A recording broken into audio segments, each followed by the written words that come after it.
կուսակցություն դիմել է սահմանադրական դատարան, ովքեր են այդ կուսակցությունները, ինչ են պահանջում։ Ուժեղ Հայաստան կուսակցությունների դաշինքը պահանջում է անվավեր ճանաչել ընտրությունների արդյունքները եւ անցկացնել ընտրությունների երկրորդ փուլ։ Այս երկրորդ փուլ ձևակերպմանը կանդրադառնամ մի քիչ ավելի ուշ։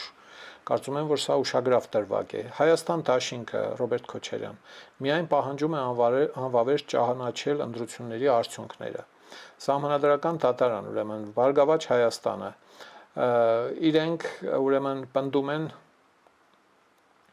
որ չեն հաղթահարել անցողիկ շեմը 4%-ը, որովհետև հիշում եք,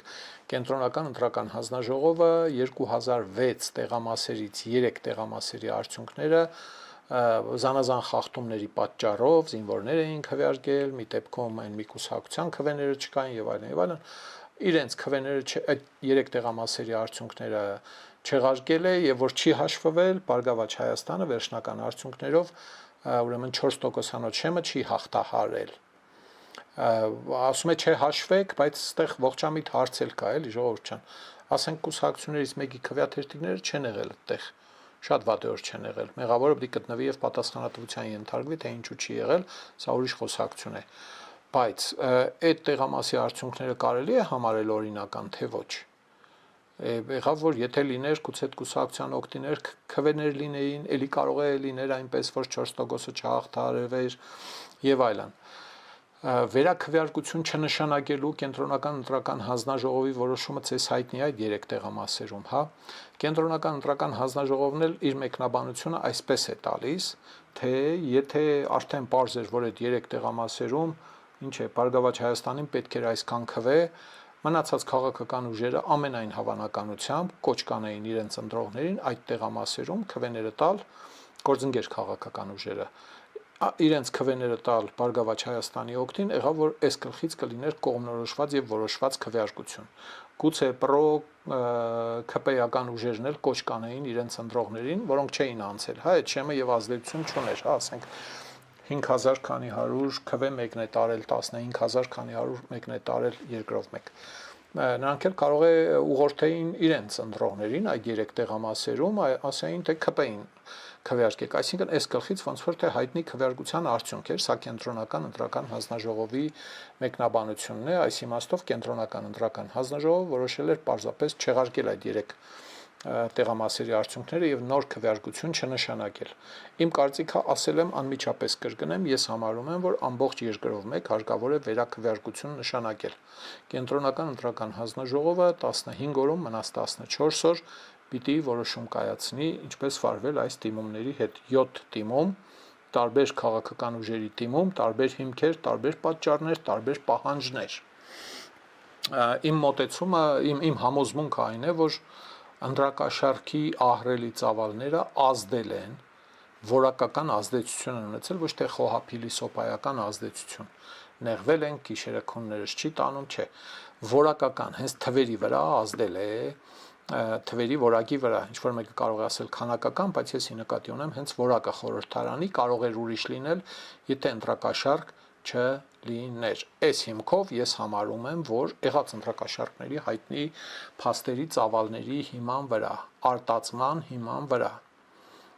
որ բանը հարկավոր է ամբողջ երկրով մեկ վերաքվեարկություն անցկացնել։ Վերաքվեարկությունը եւ նոր ընտրությունը տարբեր բաներ են։ Հայաստան դաշինքը պահանջում է անվավեր ճանաչել ընտրությունների արդյունքները։ Սա նշանակում է, որ Հայաստան դաշինքի տրամաբանական պահանջը ստացվում է նոր ընտրություն։ Նոր ընտրությունը տարբերվում է վերաքվեարկությունից, հարգելի հայրենակիցներ։ Նոր ընտրություն նշանակում է տեխնացուների նոր առաջադրում, այդ 3 ամսվա ցիկլ է, էլի առնվազն։ Ուրեմն հիմա բնականաբար ուրիշ կերպ կհամախմբվեն, կառաջադրվեն, երևի թե եթե նման բան լինի։ Ուրեմն քարոզարշավ, էլի քյուֆուր, քյաֆար, ղժալ, բորալ, սատկցնեմ, կզցնեմ, համբալ, բան, էսկոմ, ընկոմ, բանավեճեր, վերջում 2-3 հատ, հա, եւ չգիտեմ, հոկտեմբեր, սեպտեմբերին ենթադրենք նոր ընտրություն, քվեարկությունը պետք է լինի։ Սա նոր ընտրության տրամաբանությունն է։ Վերաքվեարկությունը բոլորովին այլ է, նման բաներ չի նախատեսում, կենտրոնական ընտրական հանձնաժողովը կարող է որոշել, ասենք 10 օր հետո կամ 7 օր հետո կամ 2 շաբաթ հետո անցկացնել նոր քվեարկություն։ Դրանից հետո 7 օր անց ուրեմն վերջնական արդյունքները հրապարակել։ Ու դա էլ կարող է վերջը չլինել։ Դրանից հետո էլ կարող են քաղաքական ուժերը դիմել սահմանադրական դատարան եւ այդպես գնում հասնում ենք մինչև Քրիստոսը կգա, կասիլը հավաքվեք։ Հələ դուք ստեղ հավաքվեք, դուք ընդեղ նստեք, դուք հարցերը լսի կարգավորի, ամեն մեկին իր տեղը տնի, ելնի կնա։ Իհարկե մենք այդ բախտը չունենք, հա, որովհետեւ բաները այդ կրկերին հավատալը երեխեքի գործն է, էլի ոչ թե իմ։ Հա, ահա այսպես։ Երրորդ ուժը դա էր, չորրորդը դիմող Արման Թատոյան միասնության թևեր, Հայկ Մարության նոր ուժ կուսակցություն, դեմոկրատիա օրենք կարգապահություն Վարդան Ղուկասյան, Արման Բաբաջանյան, հանուն հանրապետության ժողովրդավարության պաշտպանների դաշինք։ Արման Բաբաջանյանից այս ուժի մոտիվացիան այլ է, այն նախորդ մնացած 6-ի մոտիվացիան այլ է։ Սա իմ մեկնաբանությունն է։ Արման Բաբաջանյանից դիմումի էությունը ընտրակաշարքների ահռելի ծավալի ազդեցությունն է։ Մի շարք հասարակական գործիչներ են սկսել խոսել այն մասին, որ այդ ընտրակաշարքի ծավալը թույլ չի տալիս այս կառուցվածքը ազգային ժողովի համարել օրինավոր կամ լեգիտիմ, եթե կուզեք։ Հա, իհարկե քաղաքացիական պայմանագիրը գուցե ինչ-որ չափով դժգոհ է, որ իր տոկոսը պակասել է, քվեով ավել է տարել, հա 40,000-ի չափ քվե ավել է տարել, քան 5 տարի առաջ, բայց տոկոսով 4% պակասել է իր ստացած քվեն։ Գուցե տոկոսի մասով դժգոհ է, որովհետև սահմանադրական մեծամասնություն չունեցավ, հա 64 մանդատը 105-ից սահմանադրական մեծամասնություն չէ։ Բայց գուցե ԿՊ-ն մխիթարված է նրանով, որ ինքը ունի գուցե 3/5 կարևոր պաշտոնյաներ նշանակելու հնարավորություն եւ իրավունք եւ այդ բանը երկու ընդդիմությունները, որ լինելու են այնտեղ 31 եւ ինչ էր անունը 12, հա, մի վարքյան ներողություն 29 մանդատ ուժեղ Հայաստան եւ 12 մանդատ Հայաստան դաշինք լինելու են այնտեղ հազար ներողություն քաղաքական ուրեմն ծաղրուծանակի եւ հալածանքի առարկա, բա որ ձեր ժամանակ, այսպես կոչենք էլի սա, բա որ դուք Կրեմլա հպատակներդ էլի, մոտարապես այս տրամաբանության մեջ ոչինչ կտաշենք, կճնշենք, այնտեղ բան կա, չէ, մեկը կա վերապատվելի գերաշնորհ Արտուր Հովհաննիսյան անունով մի պանծալի պատգամավոր ունի քաղաքացիական պայմանագիրը, որը հոխորտում է, թե հələ եկեք խորհրդարան։ Հա, այսինքն ես այնքան միամիտ չեմ, որ սպասեմ, թե խորհրդարանը այս կառուցվածքով բուռն օրենսդրական գործունեություն պիտի ծավալի, բայց այս տոնայնությունը եւ մենակ ինքը չէ, էլի, այս մտքերը համանման մտքեր հնչել են արդեն անցած օրերին, թե հələ բախտերը փորձեք եկեք նես։ Դե պարզ է, չենք ծեծելու, բայց այն օրն ենք գցելու ափսոսակ, որ մանդատները վերցրել եք եւ այլն եւ այլն։ 5 տարվա կորդե բալետը նորից տեսնելու ենք այնտեղ։ Ուժեղ Հայաստան կուսակցություն պահանջել է անվավեր ճանաչել ընտրությունների արդյունքները եւ անցկացնել ընտրությունների երկրորդ փուլ։ Այստեղ վառում թողնում է Ուժեղ Հայաստանը իր իրավաբաններով։ Ես ճիշտ ասած երբեմն մտածում եմ, թե գիտեք, կարող է չհավատաք էլի, հա, երբ գալիս են այդ կարգի մեծահարուստի մոտ իրավաբաններով, բաներով, այն անեկդոտիկ բուի նման ասում է ես ստրատեգիական որոշումներ եմ կայացնում, գնացեք նայեք ոնց եք նապաստակները դառնում ոզնի։ Երևի թե մեծահարուստը, փողատերը, որը փողերը երևի հաշիվ չունի, էլի, ով գիտես, տեղից հաշվելով գնում են, այնտեղ մինչև հասնում են հաշիվը կորցնում են։ Երևի իրավաբանները ինչ գալիս ասում է ախպեր, դու իմ ճիշտն ես, ես քեզ վստահում եմ, ես իր պատահել եմ այդպիսի մեծահարուստների ճիշտն ասած, հա, ինձ չեն ասել նման բան, իհարկե կնա ինչ ուզում ես, ոնց ճիշտ ճոգեցիր, ախպեր քեզի ղուրբան 100% քո ասածը ճիշտ է, կնա։ Երկրորդ փուլ ինչ է նշանակում, սիրելի հայրենակիցներ։ Սահմանադրությունը երկրորդ փուլ նախատեսում է այն դեպքում, եթե երկրորդ փուլ ժողովուրդ, ոչ թե վերաքվեարկություն, ոչ թե նոր ընտրություններ, այլ երկրորդ փուլ։ Երբ որ առաջին փուլի արդյունքներով խորհրդարանում հնարավոր չէ ձևավորել կայուն մեծամասնություն, որը պիտի ձևավորի կառավարություն։ Ասենք թե մեկը տարել է 35%, մեկը տարել է 30%, մեկը 20, մեկը չգիտեմ 13, 12 եւ այլն։ ու սրանք երկու շաբաթ տալիս առնում, տնում, վերցնում, քրքրում են իրար, բան, չեն կարողանում միավորվել, որ մեկն ու մեկը կեսն որևէ միավորում, կեսն անցնի, եթե կեսն անցնի, կհամարվի կոալիցիա եւ երկրորդ փուլի կարիք չի լինի։ Մեր օրենսդրությունն ասում է երկրորդ փուլ լինում այն ժամանակ, երբ որ չեն կարողանում իրար հետ լեզու գտնել, չեն կարողանում։ Բանը արևմտյան աշխարհում երկրներում կան այդպիսի օրինակներ։ Չեն կարողանում կառավարություն ձևավորող մեծամասնություն ստանալ, կոալիցվել, այսպես ասած։ Եվ մեր օրենսդրությամբ պետք է լինի երկրորդ փուլ։ Եթե լիներ, բան եւ այլն մեր երկրում դա պետք է լիներ։ Ուրեմն հուլիսի 5-ին 28 օր հետո առաջին քվեարկությունից հետո երկրորդ փուլ այսպես թե այնպես չի լինում։ Հիմա ես մարդիկ չգիտեմ Սամվել Կարապետյանին ինչ են բացադրել, Նարեկ Կարապետյանին ինչ են համոզել, թուղթը գրել են, ասել են մեզ վճարել պետք չէ, հորս արև մենք գաղափարի համար ենք ստեղ հարգելի պարոն Սամվել Կարապետյան ամոթ չէ, սրիկաները 300,000 թուրք են ուզում բերել ստեղ, մենք այս սահմանադրական դատարանի դիմումը կամավոր կգրենք։ Ընդհանրապես մեր ծախսերը փոխհատուցեք, մանր-մունր ասենք, մեզ ավտո է պետք, ասենք 300,000 դոլարանոց որ գնանք բան ինչ է, կենտրոնական ընտրական հանձնաժողով կանք, էլի, չգիտեմ, գուցե փող են վերցրել այս դիմումը ձևակերպելու համար, մեջն էլ պահանջում են ընտրությունների երկրորդ փուլ։ Ընտրությունների երկրորդ փուլը այս պահանջը բան է բավարարելի չէ ոչ մի տրամաբանության մեջ, էլի։ Եվ այլն, տարօրինակ էր, գուցե դիմումը հապճեպ են գրել, բայց վայել չէ, էլի, հա, որ այդ կալիբրի փողերի կողքին հապճեպ գրող փաստաբաններ լինեն, էլի, կամ իրավաբաններ։ Գուցե եկուց մյուս օր ուղումներ կանեն, փոփոխություններ կանեն, հիմքերը կփոխեն, հայցապահանջը դիմումի պահանջը կփոխեն եւ այլն, չգիտենք, էլի, հա։ Հասկացանք ժողովուրդ ջան 18 ուժից 7-ը դիմել է որպեսի ուրեմն հիմնականում ուրեմն անվավեր ճանաչել այսպիսի ձևակերպում անենք հա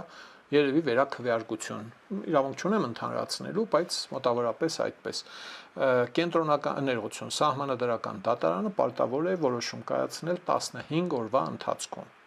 3 ամսի 19-ներ 15 օր հետո կլինի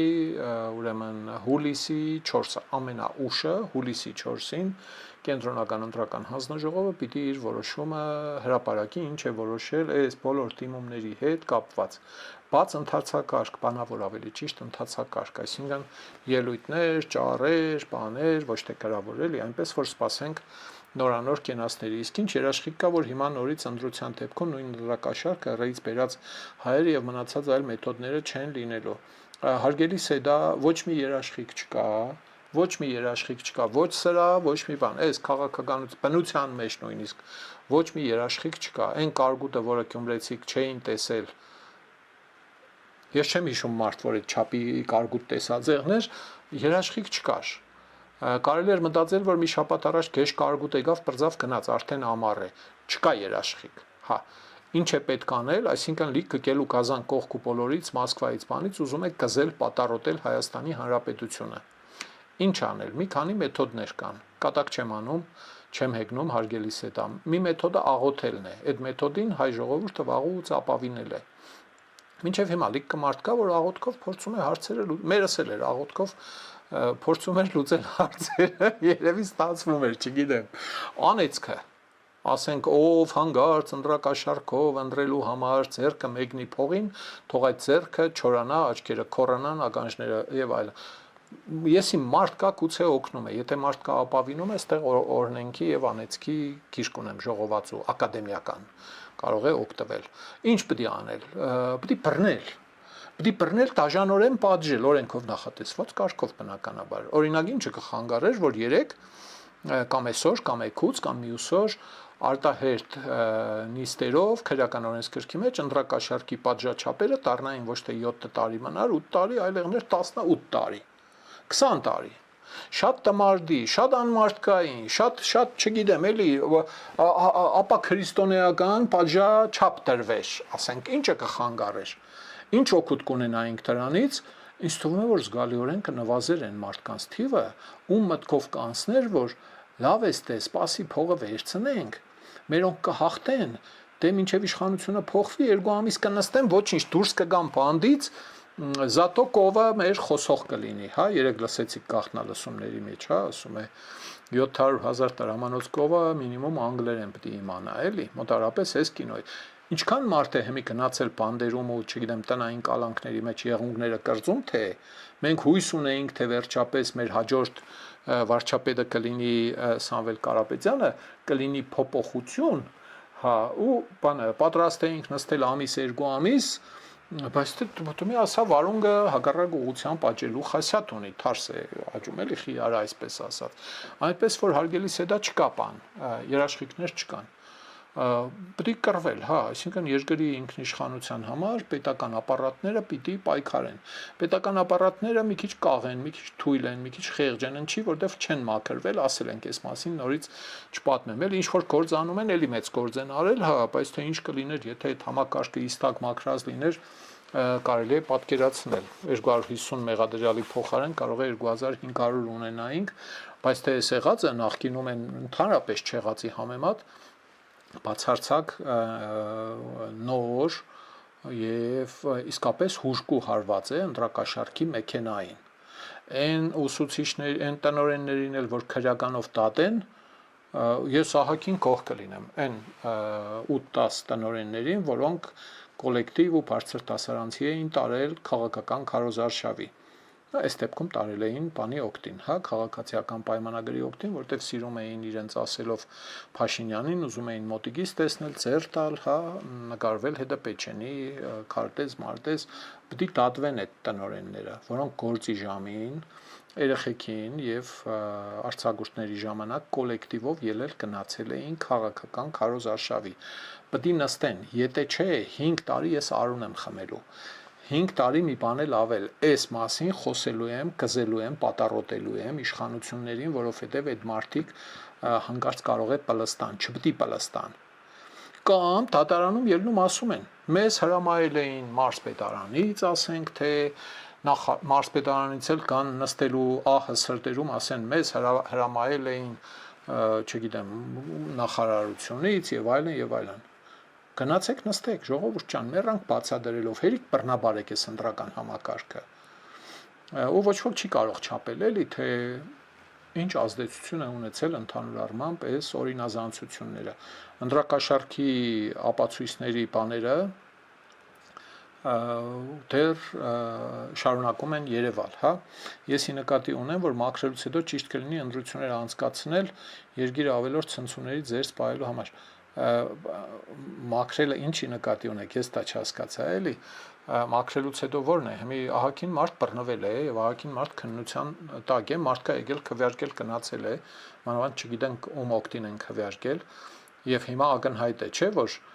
եթե վերաքվեարկություն լինի, այդ ընտրակաշարք ֆռռացած մասնակցած մարդկանց ճնշող մեծամասնությունը ոչ մի կապ ու մասնակցություն չի ունենալու։ Ում օգտին որ ընտրակաշարքով քվեարկել են, այդ քվեները պակասելու են։ Տեսեք, ես չեմ ասում ում օգտին, էական չէ, բայց ակնհայտ է, չէ՞ որ ահռելի քանակությամբ ընտրակաշարք է ֆռռացել։ Այնտեղ հիշատակվում են 3 քաղաքական ուժերը ընտրակաշարքի հետ կապված։ Եվ ուժեղ Հայաստանը ներկայացուցիչներն ասում են, մեզ հետ կապ չունեն այդ մարդիկ, այ մարդ, մենք չենք կազմակերպել нման բան։ Եվ այլն, ահա այսպես։ За взятки не только нужно жестко наказать, но и лишать работы в госучреждениях. Այո, հարգելի Տարվին Ստեփանյան, ոչ միայն պետական, այլև համայնքային, պետական եւ համայնքային բյուջեներում աշխատելու իրավունքից պետք է զրկել առնվազն մի 20 տարով, էլի ես իմ 10-20, ինձ որ մնաց համա։ Այս գլխից պետք է բոլորը իմանան, ով խառնվել է պետության ճակատագիրը անօրինական կերպով փոխելու գործերին, պետք է զրկվի պետության բանի բյուջեի քաղաքացիների փողն ուտելու հնարավորությունից պլյուս ազատազրկումը։ Հա, անօրինական ճանապարհով ճակատագիրը փոխել ասելիս նկատի ունեմ, որ կա օրինական ճանապարհով ճակատագիրը փոխելու մեխանիզմ։ Դա ազատ արդար ընտրությունն է։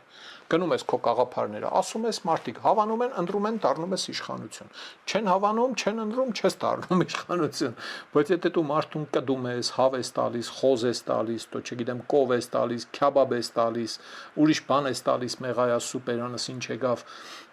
խոստանում են ցես պաշտոն, չգիտեմ ինչ, ես կոմ են կոմ փող, մող բան, Դուք գնում եք, որոշում եք, որով շատ փող տվես, նրա օգտին եք քվեարկում, իբր թե դա քվեարկությունը չէ, դուք ընտրությունը արդեն կատարել բրձել եք, անհարգելի կաշառակերներ այն ժամանակ, երբ որ դուք ընտրել եք փողը, թե ազատ ընտրությունը։ Իսկ երբ որ դուք արդեն ընտրել եք փողը, մի կապ չունի փողը ում օգտին եք աշխատեցրել։ Պողոսի օգտին եք քվեաթերթիկը գցել, թե Պետրոսի օգտին եք գցել քվեաթերթիկը։ Այդ արդեն ընտրություն չէ այդ հատվածում։ Ընտրությունը եղել բրձել այն ժամանակ, երբ որ դուք ընտրել եք փողով կամ անօրինական որևէ խոստմամբ, միջոցով կամ առանց դրա։ Այդ ժամանակ տեղի ունենում ընտրությունը։